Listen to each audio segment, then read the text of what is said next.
subject then, and Vanessa, let's move over to Africa. Now, a few weeks ago, you said very clearly that you believed that we were going to see much more strife starting to arise in Africa. That seems to be happening. Yeah, and actually, this report was published by The Observer, as you pointed out to me, as The Guardian. Russian mercenaries behind slaughter of 500 in Mali village, UN report finds. Report implicates, guess who, the Wagner Group of fighters in the Mura atrocity, including the torture and rape of civilians. And this was published on Saturday, the 20th of May. So I started to do a bit of digging. So first of all, reading through the report, very familiar to many of the reports that I have been reading on Syria, for example, since 2014, 2015. Immediately refuted by the Malian government spokesperson, who described the report as biased and based on a fictional account, and said an investigation by Malian judicial authorities had found not a single civilian in Mura was killed during the military operation, only armed terrorists. And we'll come on to why the armed terrorists are there and where they come from in a minute. The operation, described by the authorities as an anti-terrorist military operation against an Islamist extremist group, Katiba Machina, which has imposed its rigorous and intolerant version of Sharia law on inhabitants, raised taxes, and made local men follow their dress codes, began on the 27th of March 2022, a busy market day in Mura. Now, bear in mind, the 27th of March, of course, almost coincides with the start of the Russian special military operation in Ukraine. Then we have Amnesty International, Samira Daoud, regional director for West and Central Africa, said what happened in Mura could constitute crimes under international law. Again, all of this is sounding horribly familiar. While the UN notes that around 30 combatants from the armed group were present in Mura on the 27th of March 2022, their presence can in no way justify the extrajudicial executions, rapes, and looting committed by the armed forces against the inhabitants and stallholders trapped by their siege. Now, it's worth bearing in mind here, very similar to the Khan Sheikhoun alleged chemical attack in 2017, the UN did not actually have permission to enter Mura, so they were entirely reliant on open source intelligence and sources, again, very familiar. Analysts have expressed concerns that the recent crisis in Sudan has distracted attention from deepening problems across the Sahel and an unstable belt of desert and grazing running, it should be west actually, from Senegal across the African continent. The zone is afflicted by extreme weather linked to climate change, displacement of millions of people, acute political instability, and growing violence. Analysts fear the conflict in Sudan may lead to a domino effect of state collapse. Well, there you have, in my view, the intention of what is going on inside Africa. And then moving on, the Malian Prime Minister, Choguel Maïga, the report sought to tarnish the reputation of the security forces. State-owned television ORTM reported on Monday. He said that no one would make Malians doubt their army and its rising strength in recent months. Now, at this point, it's worth mentioning that in Mali, the pushback against the French colonial junta, as they call it, began in 2012 with protests against the current government. That then led to the surge in terrorist activity in Mali, no coincidence there.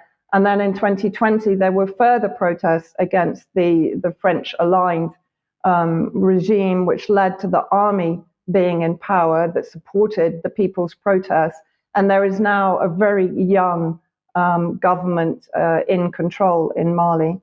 And he also mentioned that Mali has now ordered an espionage probe of the UN, whom it accused of being manipulated by the French junta.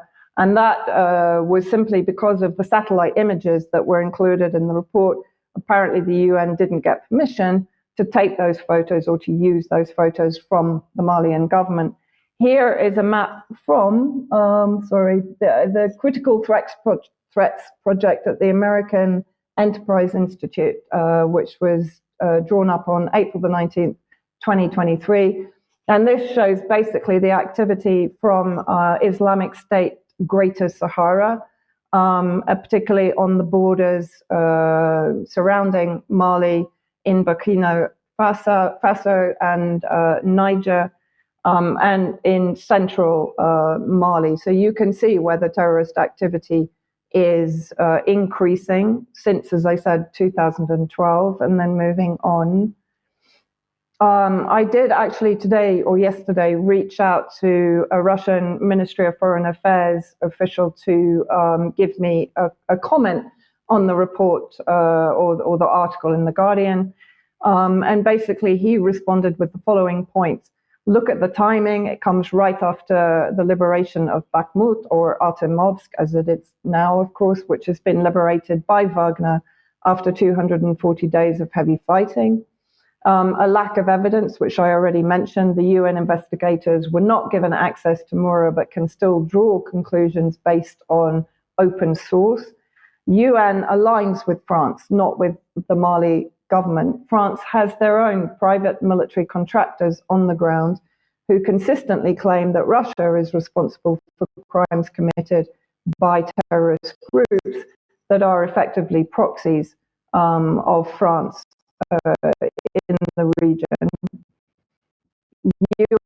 UN MINUSCA, UN Multidimensional Integrated Stabilization, and I've put that in a different color for obvious reasons, mission in Central Africa and in Mali, the government responsible for negotiating ceasefires when the Syrian Arab Army were advancing successfully, particularly in Aleppo. Majority of the Wagner division were moved from Africa to Ukraine at the beginning of the special military operation. So they are not or have not been as active in Africa currently. The UN is reliant on satellite images and sources. Sounds very much like two, or of course Syria, Douma, Khan Sheikhoun, and Eastern Ghouta chemical attacks or alleged chemical attacks. Here we have US General Milley giving his opinion on what Russia is doing, particularly in Mali. In addition to Bakhmut and Ukraine, Wagner Group is in many, many other places, most notably in West Africa, where they essentially have taken over a country. And they've pushed out the French out of, I think it was Mali, and some other places. So the Wagner Group is a very aggressive group. It's led by a very ruthless guy, Prigozhin. He purports to be a businessman, but he's got an incredible criminal background behind him. So this is a dangerous group. They're quite large, they're quite powerful, and they have at least reached throughout parts of Europe and into Africa and maybe some parts of the Middle East. I mean, quite extraordinary, isn't it? It's not as if the US hasn't got its own private military contractors all over the world. Some of them have carried out tremendous atrocities against civilians like Blackwater, etc. But here you have an example of, it was posted as an example of Mali support for Russia. There is a placard which actually relates to Congo. But anyway, whether it's Congo or Mali, let's have a look at the support for Russia in Africa.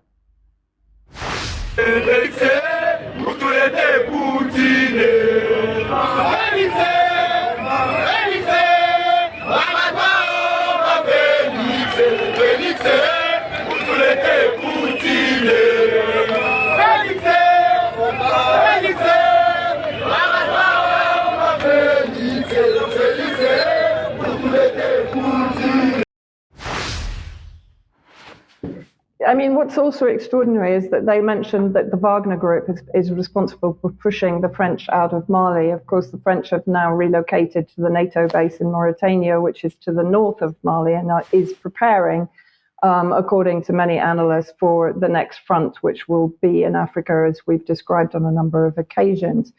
But the extraordinary thing is, of course, they totally don't mention, or they disappear, the Malian resistance against French colonization, which has been growing in strength for more than a decade now.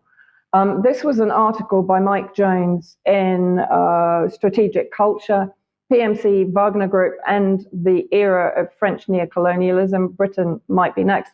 And in it, he points out a couple of the most significant and tangible contributions of Wagner to stability and security in the African region is that they help local people and governments to get rid of the parasitic influence of their former masters, in this case, of course, the French, who pumped resources from Africa for their own enrichment. The qualified protection of infrastructure facilities such as oil, gas, ports, and airports by a Russian private military company protects them from terrorist attacks. Protection of food convoys, repulsion of attacks by marauders and provocateurs, training of local security forces, and many other things allow Africans to forget their tragic and painful experience. It is well known that PMC Wagner managed to conduct a rapid and effective counterterrorism operation in the Central African Republic and Mali, simultaneously ridding these countries of military and economic dependence on France. And it must also be said that Africa also speaks out vociferously about their pivot towards the East and away from the traditional colonialists in France, Britain, and the United States. Now, look, Vanessa, I just want to raise this issue here because some people would say, well, of course, the Russians would say this because the Russians, Wagner Group's operating in there and so on. But we've got to remember that there has been millions and millions of pounds of Foreign Office Conflict, Security and Stability Fund money going into this region for years. The Tony Blair Institute is active in this country, and there's been no effective counterterrorism operation supported by the West at all. And so I've got to ask the question, is that because we are actually behind the terrorism operation in the first place? Absolutely. I mean, you know, this is blueprint. This is exactly what happened in Syria, using terrorists to destabilize target regions. This was an article that appeared in Washington Post regarding the Pentagon leaks. Wagner Group surges in Africa with strategic footholds in 8 nations as US influence fades. Again, I think that is a bit of an exaggeration because it is actually the African nations themselves rising up against Western colonialism because they have an alternative in Russia and China, and that's what the West is actually objecting to. And those Pentagon leaks actually demonstrated that the US was trying to carry out assassinations of leaders in Ukraine and in the Sahel. Now, what I want to look at now also is another report that was published in the last few days by Action on Armed Violence. And this looks at Britain's special forces on service in at least 19 countries since 2011. And again, it's a bit like the Watson Institute on the reverberating effects of the wars since 9/11 on civilian populations. This is a shocking report in the lack of accountability by these armed forces. So this is the executive summary. This analysis of credible English language news reports reveals that Britain's special forces have been deployed operationally in at least 19 countries, regions, or territories, and involved in missions in several others in the past decade, raising questions over the level of transparency and democratic oversight these shadowy units operate under. The UKSF operates distinctively from the rest of the British military, and despite being accountable to the Defence Secretary and Prime Minister, there is no parliamentary oversight or mechanism to conduct retrospective reviews. There have been several controversies, I would say more than several, associated with the UKSF, including assassinations, alleged cover-ups, deniability, outsourcing, fighting alongside child soldiers, and friendly fire incidents. Calls have been made for greater transparency and oversight by various MPs and committees. So let's have a quick look at a little bit more. They're actually active in a total of 36 countries when you take into account their training programs and their work in the UK and Northern Ireland. But just moving on also quickly. So first of all, you have a case of deliberate assassination of British citizens fighting in Iraq and Syria. I presume they would have been fighting either for the armed groups or for the Kurdish Contras. Alleged cover-up of killing of innocent Afghan civilians, including children.